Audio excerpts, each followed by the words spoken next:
Thank you, Jennifer. And in Dr. Danny Lamb's absence, I've been given the privilege and the honour to thank Anat for what I think everyone would agree was a very interesting, carefully explained, level-headed address dealing with some tough issues, some very good questions about this particular situation. We're a long way away, but as Shireen put it well, we're still bombarded and very aware of what's happening, but still geographically, many of us have children, close family and friends living in Israel, and we worry. Children on programs, Shnat programs for the year, and we worry. So to have Anat explain as she did tonight to all of us what's going on and give us some perspective, I think was really a privilege. And I want to thank you, Anat. If this first address was anything to go by, we're going to very much enjoy your term of office here at the embassy, and so we wish you b'hatzlacha with all that you're doing, and if you could please acknowledge Anat's contribution this evening.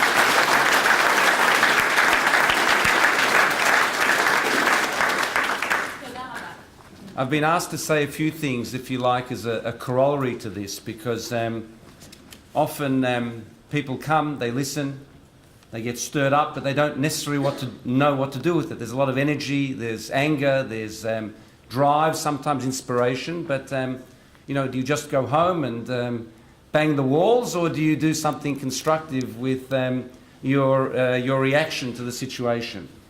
And there are lots of things that can be done, and I want to outline them in a moment.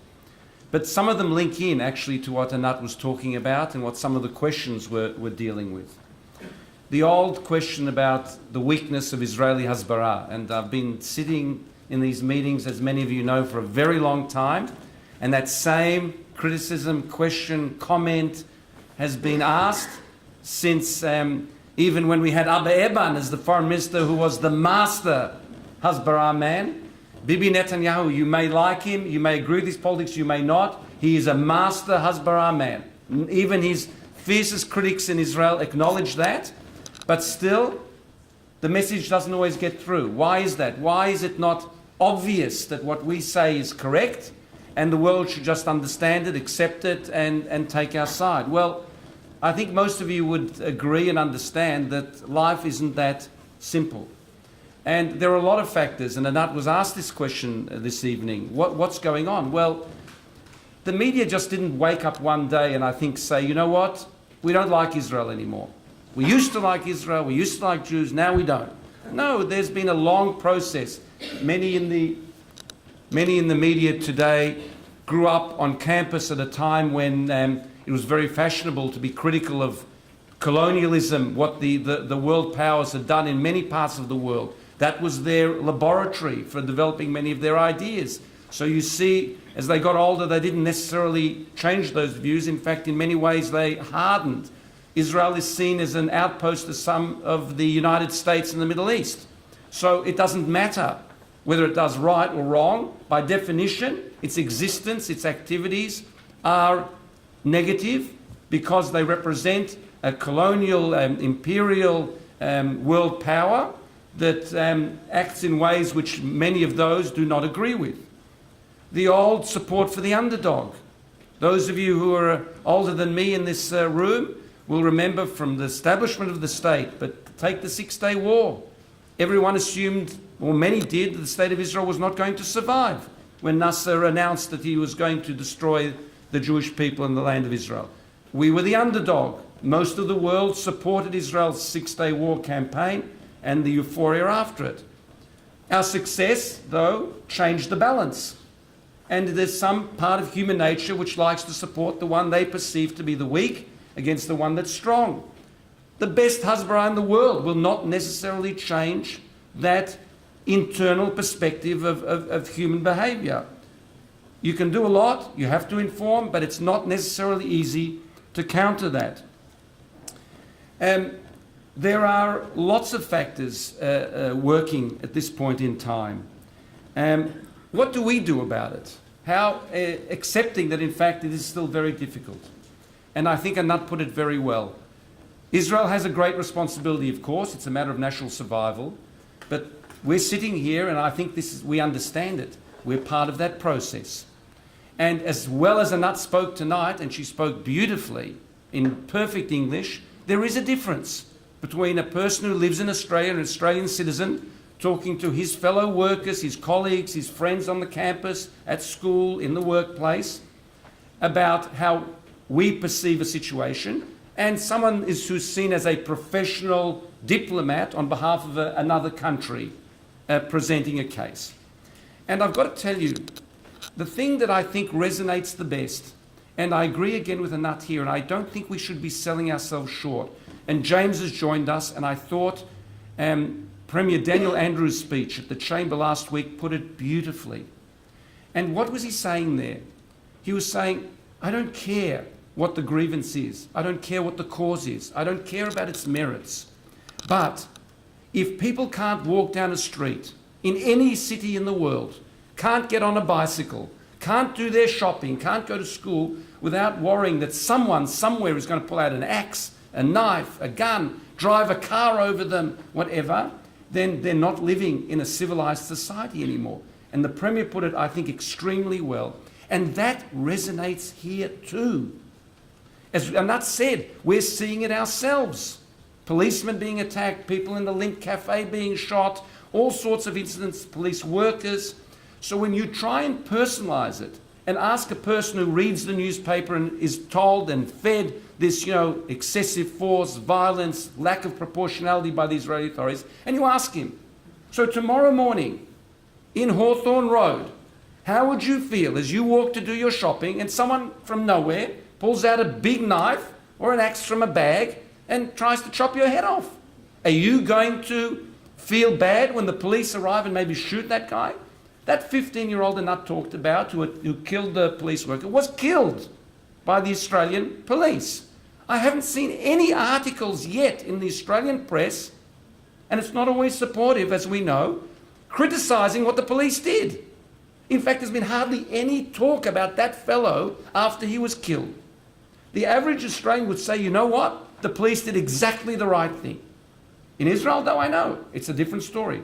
But if you can personalize that in your conversations, in your messages, in the letters you write, it's very good to write to the press, in representations you make to local members of parliament, all sorts of other fora, this does actually resonate with a reasonable, balanced person, not the ideologue who's grown up with the diet that whatever Israel does is wrong. You're not going to change his view. But as we know, in this country at least, it's not shared with every part of the world, I accept that, but in this country there are still very, very many people who do not necessarily reflexively accept that everything that Israel does is bad, and when they see and it's explained to them and they can identify with this type of terror, this type of fear on the street, they can see that it can be explained to them that what Israel does in many ways is appropriate and reasonable, and they're not war crimes. Defending your own people is not a war crime. Now, we've all got very upset in the last few weeks about the media distortion, and Anat again raised a very, very important headline. The number of people that came to me over the Ruth Pollard piece a couple of weeks ago, which was a disaster and completely whitewashed one side of the whole conflict and talked about the asymmetry. Again, we face this all the time. Numbers keep coming out. 46 Palestinians have been killed, but only a few Israelis. By definition, that means Israel is excessive. We know the point. On that argument, the bombing of Dresden was also a war crime by the Allies. But that's not actually how international law works. The fact that you kill more people than have attacked you or killed you doesn't necessarily mean that what you've done has not been proportionate or has been excessive. We need to explain that. Most people do not understand that international legal jargon. It's very important in simplistic terms to try and explain to people what that's all about. So we need, I think, to leave here, as we all often do, and go out into the trenches and keep spreading the message. And many people in this room are very good at it, and there's many others who are not here tonight who are good at it and who are doing it. So You need to arm yourself with information. That's very important. And after we finish tonight with the anthems, I think Emily's going to wait back and see if people want to volunteer their support, their ideas, have a discussion about some action plans. We're very happy and interested to hear what people's thoughts are. There are Hasbara groups operating, and they have for a long time in this community. Anat may not know about that. There's one which is having an important workshop on Sunday, the Better Israel Advocacy Group at Hamerkaz Shelanu, which is the synagogue in Glen Huntley Road, 569 Glen Huntley Road, Elsternwick, opposite the park. This Sunday from 1 to 5 p.m, which will be practical skill training in the area of Hasbara. There's a very, very impressive lineup of presenters, and I know David and Haley are involved in it, the Southwicks, and there'll be people from the Zionist movement coming to that as well. Practical tachlis, where you can come along, arm yourself with some more information, get some ideas, give some input as well as to how we can even lift our Hasbara effort, because we need to lift it, it's true, and that is very important. I think the last thing I want to say was, and the question came from one of our younger members in the audience from the youth movements, and that was, incitement. And I'm not condoning it, but sometimes people do irrational or inappropriate or bad things when they feel something unfair is being done to them. That's a human reaction. It should not be condoned. And I want to emphasize something Anat said. I don't know if it resonated completely with everyone here, but when the price tag events were coming out and Israelis were retaliating to attacks by Palestinians against them in sometimes very bad ways, burning churches, the burning of the young Arab boy. Just know this for a fact. The Shin Bet, the Israeli security forces, have been extremely tough with those Jewish Israeli citizens. And I can tell you from first-hand experience, because I've been in contact with the mother of one of them, who has an Australian connection, whose boy is still sitting in detention. And she wants him out. It's actually a very sad story. But the message we sent to her is, you know what?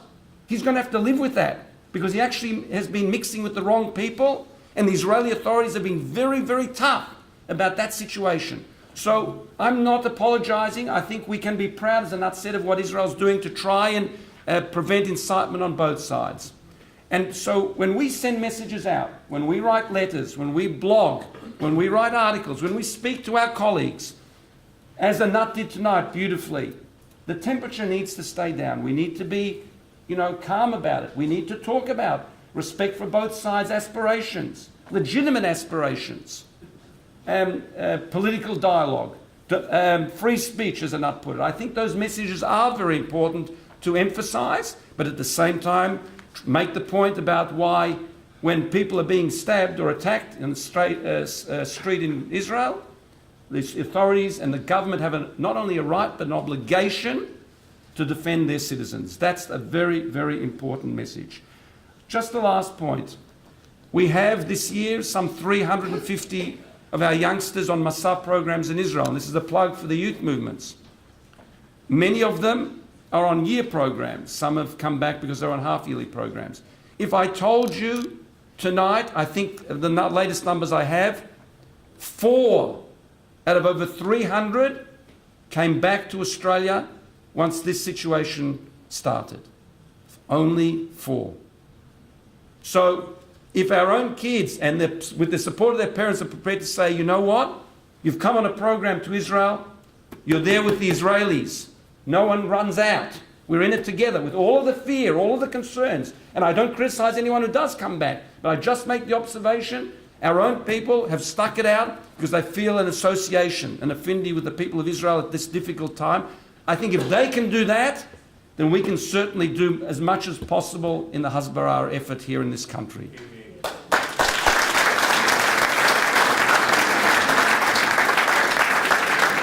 I think I've said more than enough. If everyone would please rise for the